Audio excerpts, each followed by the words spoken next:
Hey folks, this is Jake Davis with an on-the-fly review for you. And today I'm talking about Beau Is Afraid, released last week, I think, about maybe 2 weeks ago.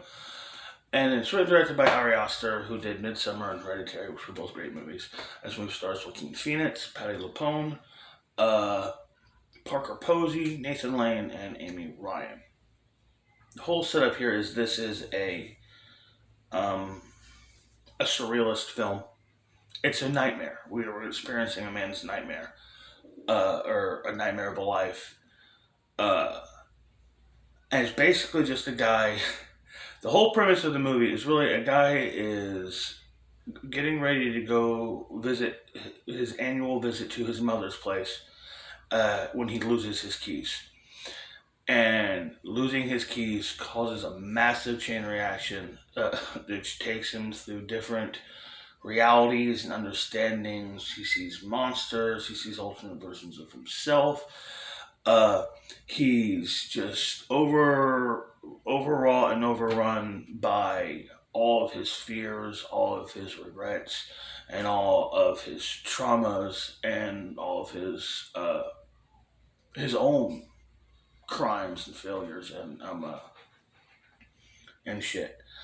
Uh, Joaquin Phoenix is great in this. Visually, it's a very compelling movie.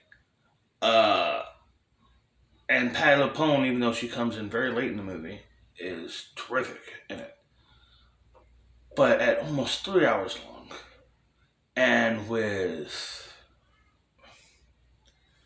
really nothing satisfactory to wrap it all up with, I thought this movie was it was immensely disappointing. I thought it was pretentious. I thought it was cryptic, and what was the point of this film ultimately? I mean, with Hereditary and Midsummer, I get what he was doing. He was telling these stories about these kind of dark childhood, dark experiences, movies that genuinely deal with trauma in a horror movie. Midsummer, as I said, was a very fascinating film. I thought it was too long, but it was an ambitious horror movie. Hereditary, same thing. I think it's a movie that should, and maybe even should be dissected and analyzed and studied. These are fascinating horror movies. This movie was a guy high on his own farts. Um, Maybe there are some very important layered shit that he dealt with in the script, getting this stuff out. But as a watcher of this movie, I was just the whole time I'm saying, well, where's this going? What's going to happen? And it's like, understanding it's a nightmare. I'm not really expecting things to make sense, but I'm expecting this journey to be worth it at the end. I mean, Phantasm's a surrealist film. It's one of my favorite horror movies of all time. Uh, my goodness, and also Phantasm is like like a third the length of this movie. uh, yeah, I can't recommend this movie honestly.